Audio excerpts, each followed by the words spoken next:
আজকে আমি তৈরি করে নিচ্ছি এঁচোড় চিংড়ি টক দই দিয়ে। এই রান্নাটাতে আমি টক দই ইউজ করছি। আর এখানে লাগছে এঁচোড়, যেটাকে আমি কেটে রেখেছি। লাগছে কুচো চিংড়ি, দেশি চিংড়ি, তোমরা যে কোনো চিংড়ি দিয়ে এই রান্নাটা করতে পারো। এবারে আমি এঁচোড়গুলো একটু হালকা ভাপিয়ে নিচ্ছি।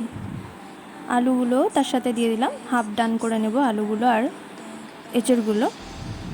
লাগছে এখানে রসুন, আদা, একটা ছোট্ট পেঁয়াজ আর খুব ছোট্ট একটা টমেটো, যেগুলোকে আমি এবার একসাথে করে পিষিয়ে নেব।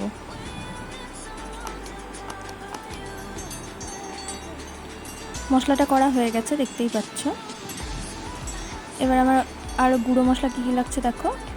লাগছে ফোড়নে গুঁড়ো মশলা, তেজপাতা, গোটা জিরে, চিনি, লবণ, হলুদ, লঙ্কার গুঁড়ো, আর এখানে আমি ব্যবহার করব একটু কাশ্মীরি লঙ্কার গুঁড়ো কালারের জন্য।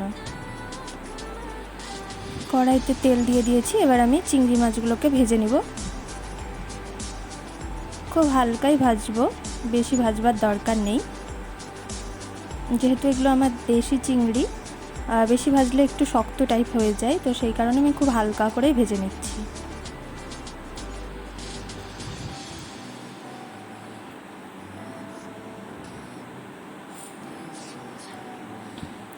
দেখো চিংড়িগুলোকে হালকা ভেজে নিয়েছি। এবার আমি উঠিয়েও নিয়েছি চিংড়িগুলোকে। এবারে ওই তেলটার মধ্যে যদি তেল আর কিছুটা লাগে তো তোমরা দিতে পারো, আমার লাগেনি। এবার ওই তেলটার মধ্যে আমি গোটা গরম মশলা, তেজপাতা আর জিরে ফোড়ন দিয়ে দিলাম।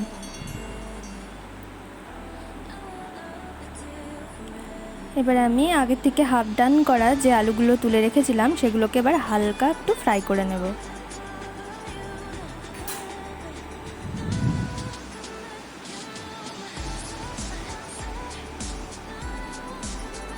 একে একে আমি সব আলুগুলো দিয়ে দিচ্ছি তেলের উপর।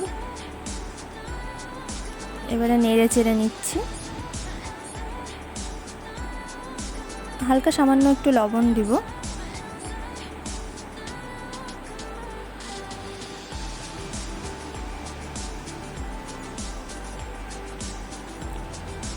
এখানে আমি হলুদ দিচ্ছি না, কেন কি আমার চিংড়ি মাছগুলো ভাজা ছিল যেহেতু এই তেলে, তো হলুদটা দেখো তোমরা আলুগুলোর মধ্যে হলুদ ভাবটা এসেই গেছে, যাতে করে আমি আর হলুদটা দিলাম না।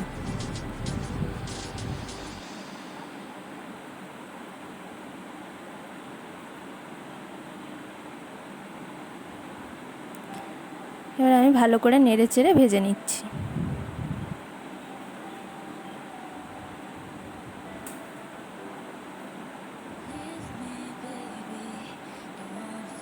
ভেজে নেওয়া কমপ্লিট। আমি এবারে উঠিয়ে নিচ্ছি আলুগুলোকে। দেখো ঠিক এরকমভাবে আমি হালকা, খুব ব্রাউন করার দরকার নেই, হালকাই ভেজে নিয়েছি।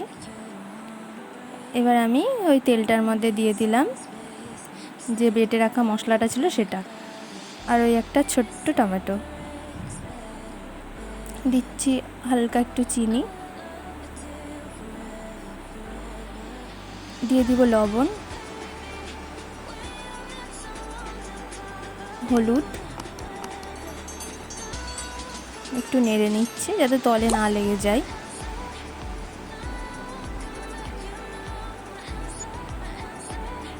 দিচ্ছি কাশ্মীরি লঙ্কার গুঁড়ো, এটা টোটালি অপশনাল, তোমরা ইউজ নাও করতে পারো।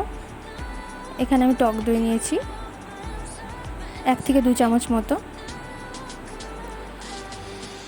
ওটাকে ফেটিয়ে নেব আমি। দিচ্ছি এখানে শুকনো লঙ্কার গুঁড়ো,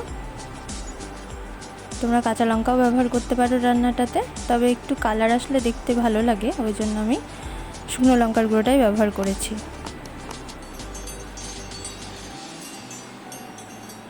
ভালোভাবে কষিয়ে নিচ্ছি।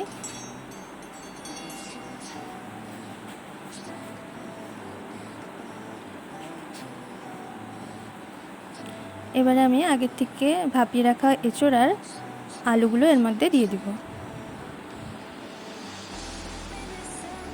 দিয়ে আমি ভালোভাবে মিশিয়ে নিচ্ছি মশলাটার সাথে। এবারে মশলাটার সাথে এটাকে কষিয়ে নিব।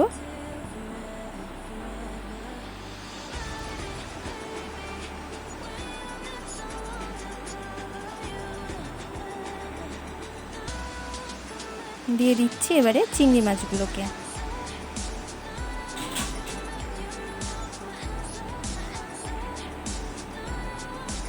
দেখো এবার দিয়ে দিব আমি, কষানো হয়ে গেছে, এবার ফেটানো টক দইটা, যে খুব সামান্য পরিমাণ টক দই রেখেছিলাম সেটাকে এবার দিয়ে দিলাম। আবারও আমি মিশিয়ে নিচ্ছি। 2 থেকে 3 মিনিট মতো এভাবে আমি আরও রান্না করে নেব।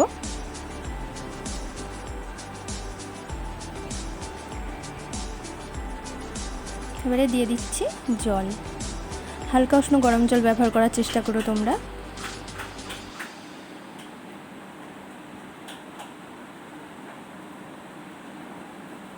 ভালোভাবে জলটা যাতে সব জায়গায় ঠিকঠাক হয়ে যায় সেই কারণে আমি একটু নেড়ে নিলাম। আজ এই পর্যন্তই, আর আমি ভিডিওটা আগিয়ে নিতে পারলাম না।